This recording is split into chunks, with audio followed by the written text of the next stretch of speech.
जय भोले की हर हर महादेव बम बम भोले। आज मैं आपको सुख सागर 7वें स्कंद का 5वां अध्याय सुना रही हूँ।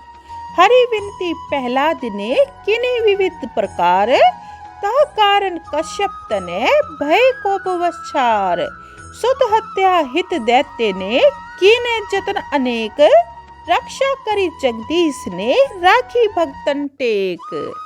सुनी देव ऋषि नारद जी बोले, हे राजा युधिष्ठिर, दैत्यों के गुरु शुक्राचार्य थे। उनके 2 पुत्र थे, एक का नाम षंड और दूसरे का नाम आम्रक। वे दोनों गुरु पुत्र नगर से बाहर पाठशाला में दैत्य बालकों को विद्या पढ़ाते थे। हिरण्यकश्यपु ने भी अपने पुत्र प्रहलाद को उसी पाठशाला में पढ़ने को भेज दिया। गुरु पुत्र बड़े प्रेम से प्रहलाद को राक्षसी शिक्षा देने लगे, किंतु प्रहलाद को यह शिक्षा प्रिय नहीं लगती थी, क्योंकि वे तो भगवान के प्रेमी थे और सर्वदा वे हरि भक्त का ही सुधा पान किया करते थे। एक दिन हिरण्यकश्यपु ने अपने पुत्र प्रहलाद को गोद में बैठा कर पूछा कि हे बेटा, तूने अब तक गुरु जी से क्या शिक्षा पाई है? तब प्रहलाद बोला कि हे पिताजी, भगवान की भक्ति 9 प्रकार से की जाती है। पहला, भगवान के गुण तथा लीलाओं का श्रवण। दूसरा, उन्हीं का मन से कीर्तन। तीसरा, उसके स्वरूप का स्मरण। चौथा, उसके चरण कमलों का सेवन। पांचवा, उसकी पूजा अर्चना। छठा, उसकी वंदना। सातवां, दास्य। आठवां, सख्य तथा 9वां, आत्म निवेदन आदि। इसमें से एक प्रकार से भी की गई भगवत भक्ति सायुज्य मोक्षदायिनी होती है।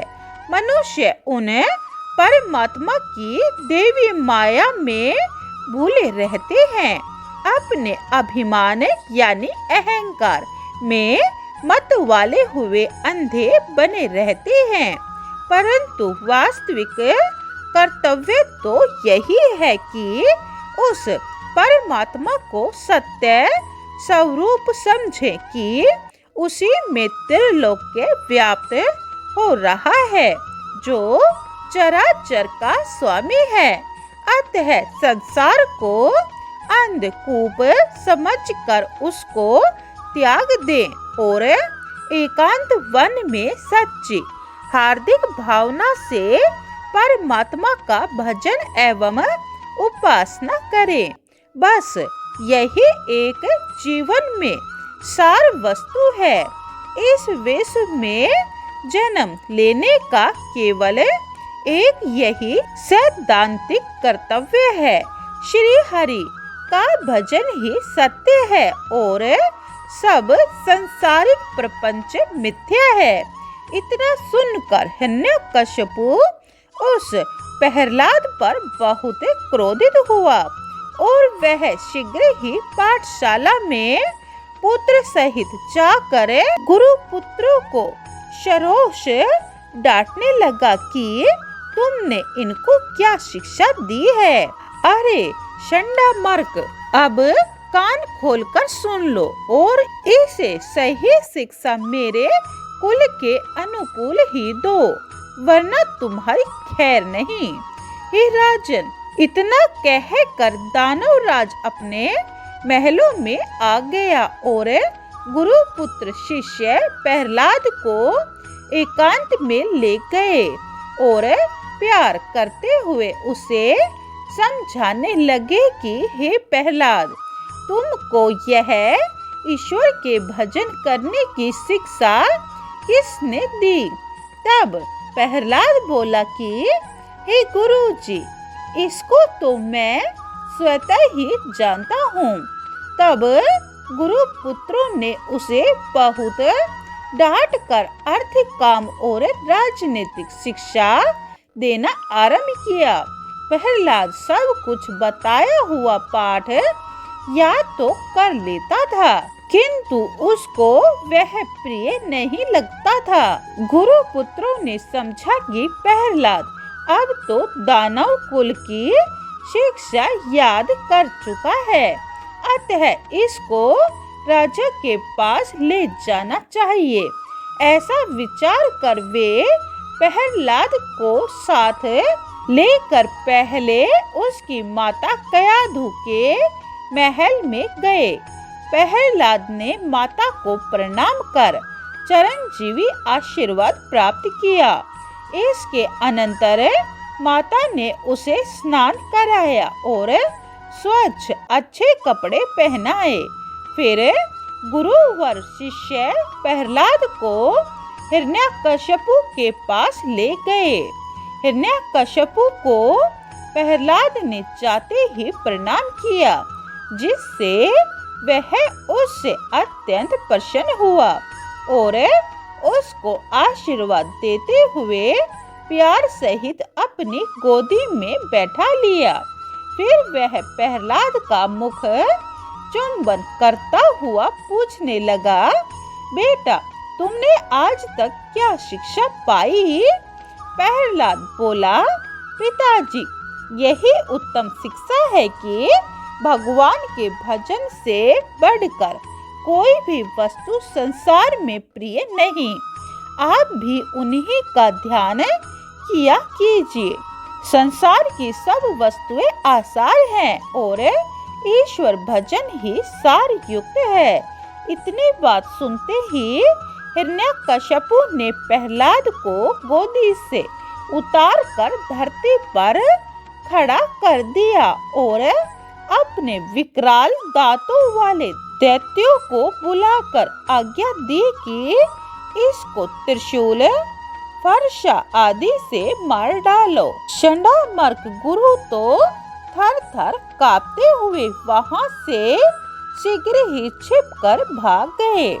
आज्ञा पाते ही दैत्यगण प्रहलाद को त्रिशूल फर्शा भाले से मारने लगे। प्रहलाद उसी क्षण भगवान की आराधना करने लगा, जिससे प्रहलाद भक्त पर उन चोटों का कोई प्रभाव नहीं हुआ। यह देखकर हिरण्यकश्यपु ने भयंकर हाथियों के नीचे रौंदने की आज्ञा दी, परंतु उस हरि भक्त का वहां भी कुछ न बिगड़ा। फिर दैत्यराज को बड़ा विस्मय प्राप्त हुआ और फिर उसने पर्वत की चोटी से प्रहलाद को गिराने की आज्ञा दी। वह दैत्यों द्वारा पर्वत से गिराया भी गया, परंतु वहां भी हरि कृपा से उसका बाल बांका नहीं हुआ। इसके अनंतर पुरोहितों से कृत्याग्नि यानी होली को प्रकट कराकर उसमें जलाया गया, परंतु वहां भी जीवित ही रहा।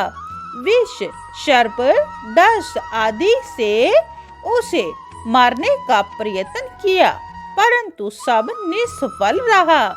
समुद्र में पत्थर बांधकर डुबोया गया, लेकिन वहां से भी जीवित बच निकला।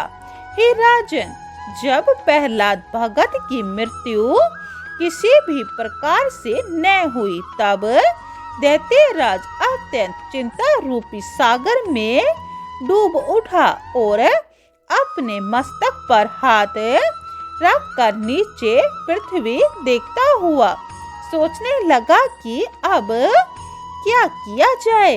यह बालक तो अनोखा है, बुद्धिमान एवं ज्ञानी है। मेरी बुद्धि चक्कर में है कि अब आगे क्या होने वाला है।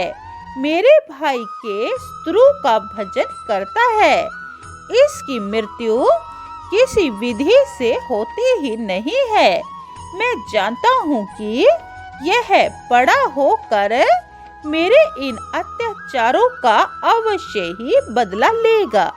इन बातों को यह न भूलेगा और मेरा परम शत्रु हो जाएगा। अब मुझे यह दिखता है कि मेरी मृत्यु क्या इसी के हाथों से होगी। अरे यह तो अपना ही बेटा शत्रु बन गया।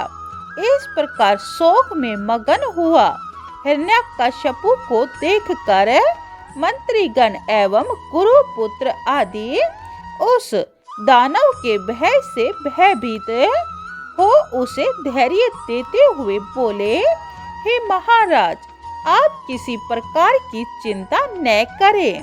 हे दानवराज, अब तक आपके कुल गुरु शुक्राचार्य नहीं आते हैं, तब तक आप इसे नागपाश में बांधे रखिए, जिससे यह भाग न जाए। फिर तो उसकी राय से इसको दंड दिया जावे, वह उत्तम होगा। इतनी बात सुनकर हिरण्यकश्यपु ने गुरु पुत्रों से कहा कि तुम्हारा कहना ठीक है, जाओ तब तक इसके जो कुछ उपदेश बने सो दो, जिससे इसकी बुद्धि मेरे अनुकूल हो जाए और यह भगवान का नाम लेना छोड़ देवे, नहीं तो इसे पुनः नागपाश में बांध दिया जाएगा और घोर दंड दिया जाएगा। 5वां अध्याय समाप्तम। जय भोले की 6ठा अध्याय यह है आप दूसरी वीडियो में सुने। बोलिए ओम नमः भगवते वासुदेवाय। जय भोले की हर हर महादेव बम बम भोले।